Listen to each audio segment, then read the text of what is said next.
Announcing the commencement of the first purge. I want you to change the world, and don't think that this is going to happen peacefully or you can do it alone. We need to kill the rich. You get out there, you use your weapons, and you rip Washington apart. You hunt down the billionaires, the bank bosses, the CEOs, the scumbags and the liars, the governors, the lobbyists, the senators, because they're all the same, and you hang them. Just remember all the good the purge does. Good morning, everyone. August 24th, 2018. I'm Eric. I'm here at shtfplan.com. In the new multipolar world, the globalists still control all the players. This is from Brandon Smith at altmarket.com.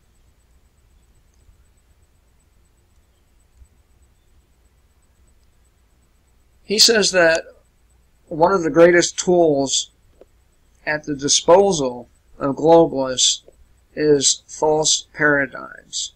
They are used to manipulate public perception and public action. Most people are led to believe that the highest levels of geopolitical and financial power, there is a such thing as sides. And of course, this is utter bullshit.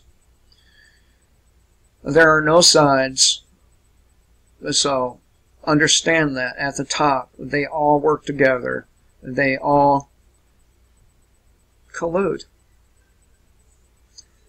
We are told the powers that be are divided by left and right. But both sides support the exact same policy actions when it comes to the most important shit, right? Obamacare. There's a NDAA. All of it. All of it.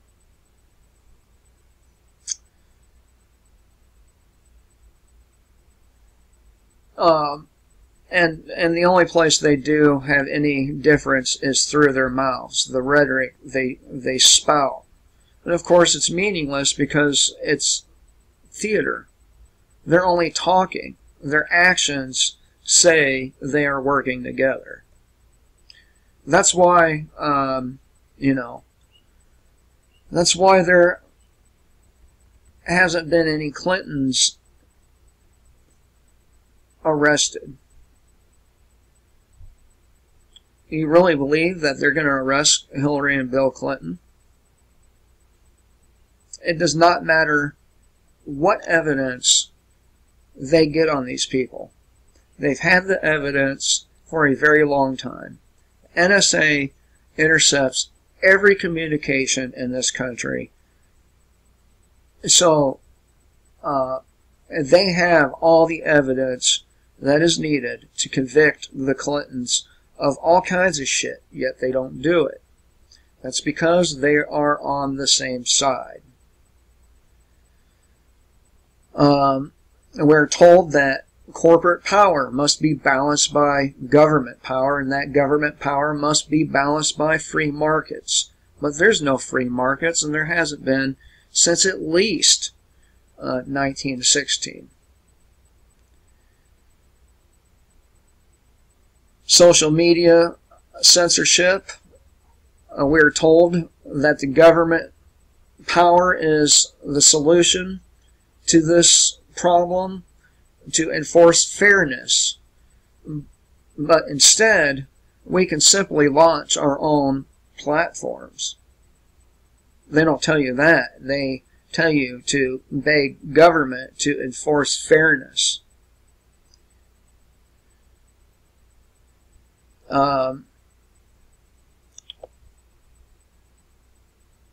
He goes on to say that these social media corporations exist in the form of monopolies exactly because government power and intervention in business.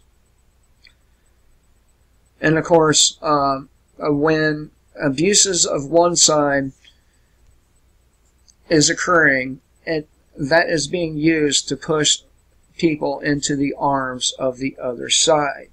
And that's why you see this this exodus from the left, but they're all running right to the arms of another abusive side. Just as abusive, perhaps in different ways. In terms of geopolitics, we're told that national powers stand at cross purposes, that they have different interests and different goals, which has led to things like trade wars and shooting wars. But when you look at the people actually pulling the strings, in most of these countries, the same names and institutions are there. Whether you're in America, Russia, China, the EU, globalist think tanks and international banks are everywhere. The leaders in all these places call for more power to such institutions, never less.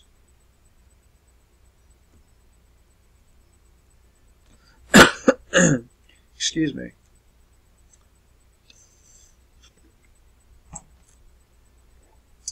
These wars, no matter what form they take, are a circus for the public.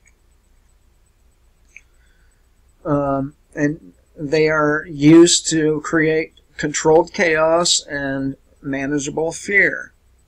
They are means to influence the people to an end. That end, in most cases, is more social and economic influence in the hands of a few.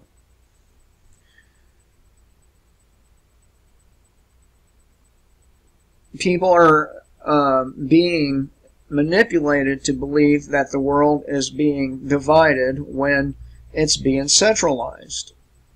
Maybe at the peasant level the world is being divided, but at the highest level of politics and corporation or corporate structures and so on, they all they're not divided. They may have different ideas about how to achieve the same goals, but they're not divided. We are.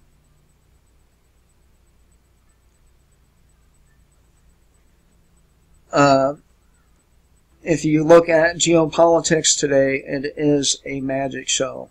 The false East-West paradigm is as powerful, if not more powerful, than the false left-right paradigm. And for some reason, human minds are more comfortable believing in the ideas of division and chaos. And we often give the middle finger at the notion of conspiracy, but that's our problem.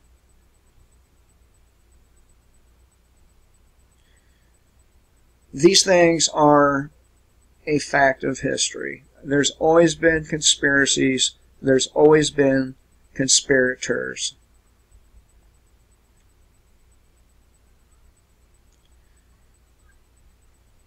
The globalists, they are not drawn together by anything but their ideology. Nothing else matters to them. Not their race, not their religion, none of that. Their true loyalty is to globalism. They all have in common the fact that they make up a very small percentage of the human population, and they have all the traits of narcissistic sociopaths. They indeed have this in common. And that's how people come to be CEOs of giant corporations, presidents, and prime ministers, and all this. It's because they're sociopaths. It's because they're narcissistic. They will fuck over anybody they have to get where they want to be. They go on to talk about, perhaps this is where the myth of vampires comes from, back during the Dark Ages, to explain the soulless and monstrous behavior of the elite of their time. These are the same elites, same families, they've been around forever, and they are fucking vampires.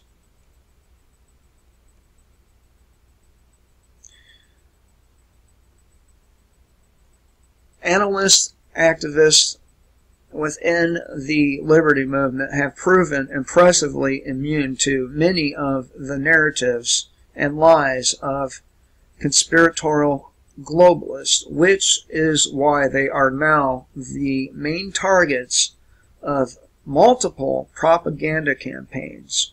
Globalists don't feel comfortable climbing into their coffins to sleep during the day, while so many Van Helsings are lurking about exposing their activities. And at some point, it's not going to matter to them whether their activities are exposed. They're already exposing themselves. Now, their next step is to be open about their activities. That's why things like pedophilia they're attempting to mainline it, to make it seem like it's natural and okay.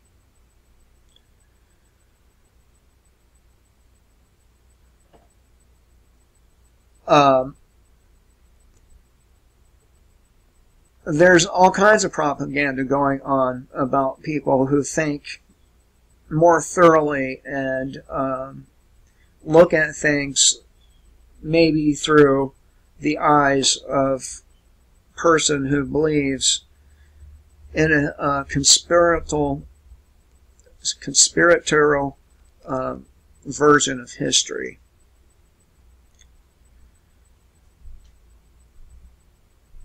The latest propaganda effort has been the narrative of the multipolar world. And this is developing in the wake of what the IMF refers to as the global economic reset. And you hear this word being used by alternative media as well. And we shouldn't be using that. It's just a ploy designed to con us into believing that centralization is no longer a threat, and that the divisions we see are real rather than fabricated. And he's referring to the divisions at the top.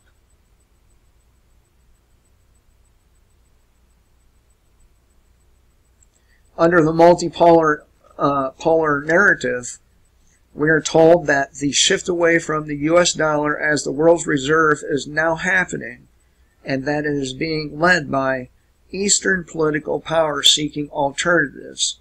It's only true to a point.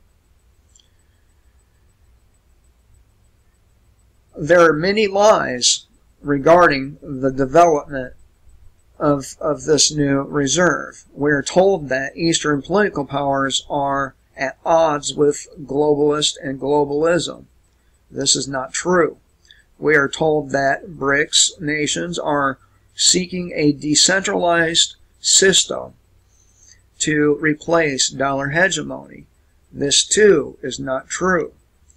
We are told that Eastern leaders like Putin and Xi are countering the globalist power grab, but they are all a part of it.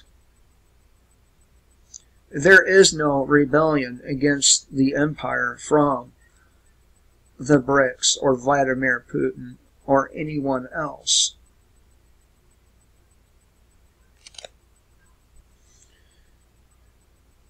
We're told that the trade war is a means for Donald Trump to disrupt globalization and throw a monkey wrench into the globalist plans. And that is a fantasy.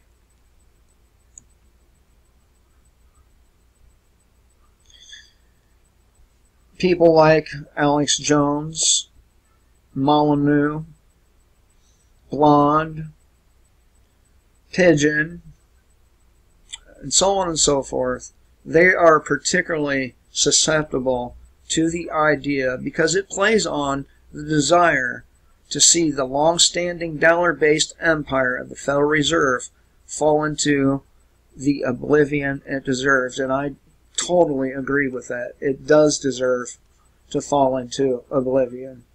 But the narrative is based on the fraudulent assumption that the globalist empire is rooted in the American empire. It's not.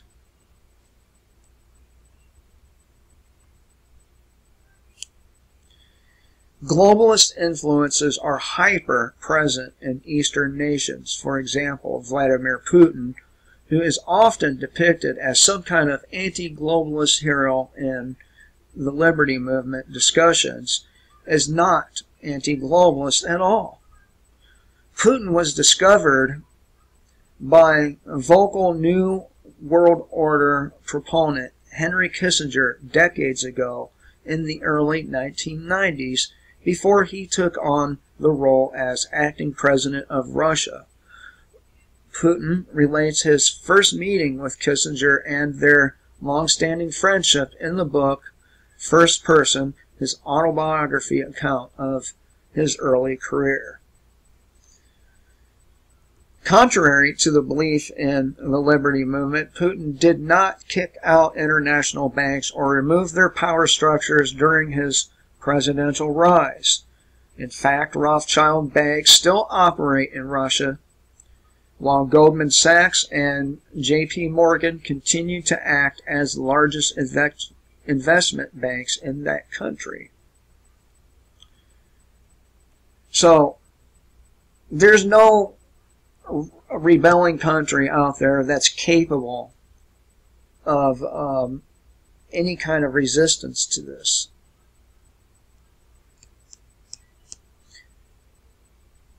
It's up to us, the people of every nation, to resist globalism. One last thing here. Trump has also had extensive dealings with the globalists, including Rothschild-connected banking elites for the past 25 years. Wilbur Ross, an investment banker working for the Rothschilds, was the primary agent that bailed Trump out of his considerable debt surrounding his Taj Mahal casino in Atlantic City. After Trump's rise to the White House, he made Wilbur Ross Commerce Secretary, and Ross now heavily promotes the developing trade war. There is no division between the world's political leaders when it comes to who they are allied with. International banks and globalist think tanks. That's who they're allied with. That's who they're allied with. So, it's up to us, because the politicians, the police, the military, they are not going to stop it. The only people who can are us. Hope everyone has a great day. Kill the state before the state kills you.